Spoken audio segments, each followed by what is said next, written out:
Hi guys, it's Jamie from Dreaming Disney. I am at work today and it is so dead here. I'm literally just waiting for the phone to ring and it just has not rung in a really long time. So I just figured I would do a YouTube video. Now there is a video that I've been wanting to do for a while, and that is on my experience with the MIRENA IUD, which is a form of birth control, and that is what I had inserted after my son was born. So a little bit of a backstory: I have two kids. I have my daughter, and she is born in 2009, and then I have a son, and he is born in 2012. So the reason for having the IUD put in was we discussed different options, more so not necessarily for the birth control portion of it, but for the hormone, I guess, supplement, because I had horrible migraines when it was that time of month, and I've had that for years. So they just figured that if I had an IUD put in, it would really help with that. You'd have more of a steady stream, I guess, steady flow of the hormones. So you won't have like the fluctuation of hormones, in which case I guess might cause migraines in some people. So that's what we discussed, and that's what we decided to do. So after my son was born, he was born in January, and then in May I went in to have the IUD put in. Now the insertion of it was not my favorite moment in my life. It was really painful, and it was not comfortable for me. Now, I guess that probably is due to the fact that I had two C-sections, so I didn't actually like give birth. Typically, they will put an IUD in after you have your children, so most of the time, I guess it's easier to insert. So for me, it was not the case. But needless to say, she got it inserted, and then just regularly afterwards you have to go for an ultrasound to make sure that it's in the proper position. So right after it was put in, like, I was having a lot of pain, abdominal pain, and a lot of discomfort, and I just really didn't feel right about it. I didn't think that I was getting a lot of like intense like stomach cramping, not necessarily menstrual cramping, but like stomach cramping, and I didn't think that that was normal. So I went for the ultrasound, and was probably, I guess, a few days later, and they said that no, it was not in the right position. It was not, I guess, I don't know, inserted correctly, or it has shifted, or whatever the case was. It just did not sit properly, probably due to the fact that it was just hard to insert. But needless to say, I had to go in and try to get it removed and have a new one inserted. So that was just a scenario and a half. She could not get it out. I guess the strings typically there's strings. And again, let me tell you, this video might have some TMI, so if you're not interested in finding out about my IUD and how it perforated my uterus, then my suggestion is to leave now, because there might be a little bit too much TMI. So anyways, so the strings, I guess, were not visible for her to take the IUD out, so she said that I'm going to have to go into the operating room and get put to sleep because it's going to be a lot more invasive, and she just is going to have an easier time, I guess, if I'm knocked out. So that was the plan, but so they scheduled, I guess, a pre-op, and they said before I go into the operating room, they just want to do, because at this point, for whatever reason, scheduling or whatever the reason was, it just had been a few weeks, I guess, since I initially had it put in. So they decided to give me another ultrasound just to make sure, because the pain I was experiencing had stopped and everything had settled down, so they just wanted to see, I guess sometimes it can shift back where it's supposed to go on its own. So we did the ultrasound, and they said, yes, now it is perfectly where it's supposed to be. It's sitting, perfectly fine. There's no need to remove it. Now, when 5 years pass and it's time to get it taken out anyways, I will have to go into the operating room to get it taken out, because I will have to be put to sleep, just because it's going to be an invasive procedure. And it'll be a lot more comfortable for me to just be put to sleep. So that was the plan. So I was to wait the 5 years and then go back so they could remove it at that time. Now, it was about 2 years into having the IUD, maybe 2.5 years, September 2014. One day I was getting ready for work, and I just started experiencing like extreme. Now, also, let me tell you that I did not have a period before I had the IUD put in, because I was nursing my son, and I just hadn't had the period had not started up yet. And then I had the IUD put in, and I still didn't get a period, and I stopped nursing, and I still didn't get a period. I guess I'd stopped nursing at a year, and I still hadn't had a period, and I was just under the assumption that because even with my daughter, when I was nursing her, I started to get my period at 6 months, even though I was still nursing her, and I hadn't gotten my period with my son, even though I was nursing him for a year. So I figured it was probably the IUD that was causing me not to get a period, because that can happen, especially with that type of IUD, that some people just don't get a period on it. So I just thought my friend had the same IUD and she just stopped getting her period. She didn't get a period at all. So I just thought I was one of those lucky ones who just didn't get a period. But then shortly after, I stopped breastfeeding my son, a few months after, and then I started to get a period. And then it was again a year later in 2014, I was getting ready for work one day, and I just had like extreme cramps, like really, really bad. And I thought, oh my goodness, I'm one of those women who are pregnant and didn't know it, and I'm going to be giving birth on the toilet or wherever I might be. So I was kind of really freaking out about that. I couldn't, the pain was just unreal. I was like on the floor in pain. So I managed to get myself to the hospital, and I waited at the hospital for like 10 hours, ridiculous. It was really busy that day.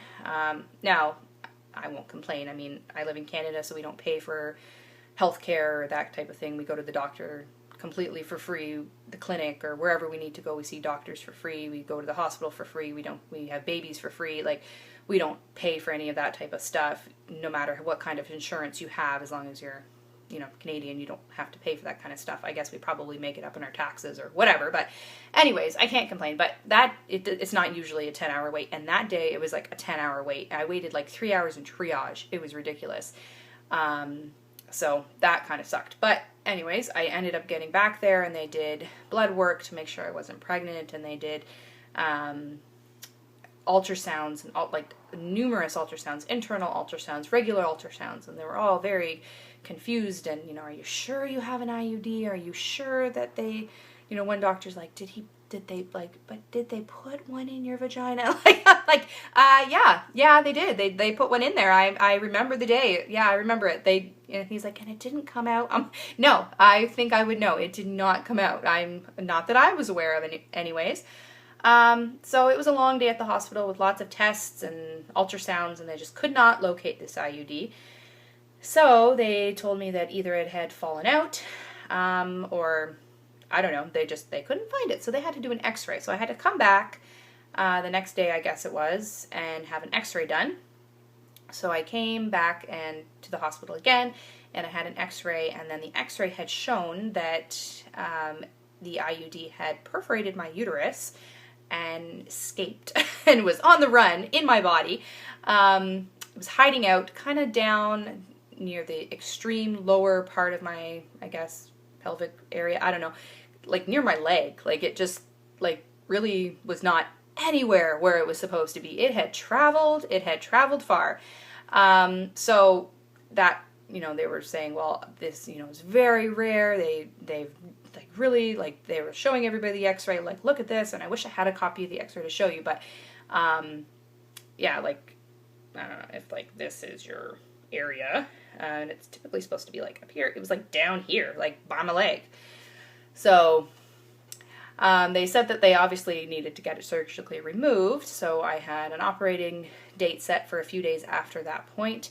And I was supposed to go in for day surgery, so I was supposed to be there at 11 o'clock or whatever, and my surgery was going to be at 1 or 1:30, and I got in, and they put me in my hospital gown, and I'm sitting in a room with a bunch of other people with hospital gowns, and they put an IV in, which I had to sit there all day with, and then I guess, they saw the other people, and my doctor was not there. She was giving, having people with babies, I guess. I don't know. She had other things to do that she hadn't gotten there yet. And then when finally she got there, there was some accident or something, and all of the operating rooms needed to be used for, I guess, the car accident that had happened. So I waited, and I was the last one in day surgery, and it's and at this point I sent my husband home at 6 o'clock or whatever to relieve my mother-in-law who had the kids all day.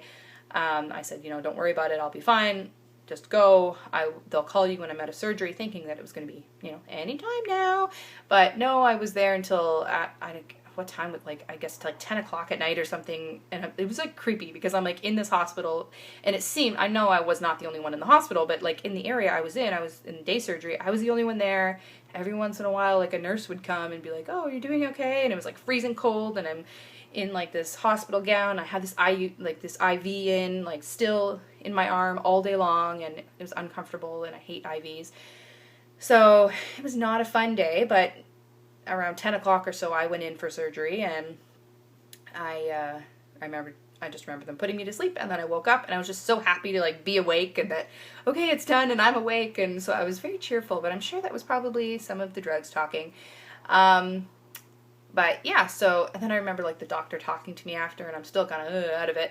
And she's like telling me the story about, wow, you should have seen it. It was like a soap opera in there during your surgery. And I was like, oh, really? She's like, oh, it was very dramatic. I'm like, why? And she's like, well, you know, I'm doing the surgery, and I guess they had to do it laparoscopically. So I had 3 incisions on my stomach and through my belly button and my lower abdomen, and then like a larger one, I guess, where they had to go in to actually retrieve this. They had to go in with a camera and whatnot. And as she's doing this, the anesthesiologist is in there, and he's like, I don't know if he's yelling at her. He's like, do you see where it is? Do you see what you're doing there? Do you see where it is? Because I guess it was located like, and it was resting like right up against the main artery that goes to your leg, I guess. And if she would have nicked that, then I would have like bled out or something. So it was like an extremely stressful situation for her.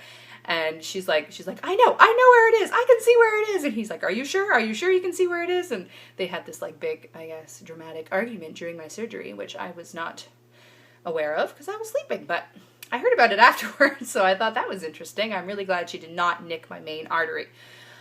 Yeah. So anyways, I woke up and she got it out and I healed and everything's fine now. I guess they had said that my uterus has healed itself. Now I don't know that it would, like, we're not going to have any more kids, so I guess it's fine, but I guess I would probably be at a higher risk of, you know, possibly miscarrying if I did have another baby, just because where it had healed itself, I'm sure it's not as strong as if someone were to, you know, cut it open and re-sew it back up. So, but that's fine. I mean, we're not planning on having more children anyways. If the Lord blessed us with more children, just by surprise, then we would be fine with that. But, you know, currently we're not trying to have any more children. They also found when they were in there that I do have endometriosis, which I suspected, and I asked them to look for just because I was having a lot of signs and symptoms of that, a lot of the pain that goes along with that. So I got them to check for that, and they said, yes, I do have that. So they wouldn't have been able to find that out any other way rather than the surgery. So I'm glad that, well, I'm not glad that I had the surgery, but I'm glad that they were able to find that out. So I can kind of I can just have peace of mind knowing that the pain I'm experiencing, that's what it is, and it's, you know, it is what it is. So that's okay. But yeah, that is my experience with the MIRENA IUD. Good times. But I'm not going to get another IUD, and it's not that I would say, don't get an IUD, like, don't do it, because there's been thousands and thousands of people who have had, you know, great experience with it and have had no problems at all, and they speak very highly of it, and, you know, that's fine, but, you know, I am, I guess, in the minority that, you know, it's not very often that it would happen, but it happened to me, and there's the phone. So comment below, please subscribe, and I'll talk to you next time. Bye.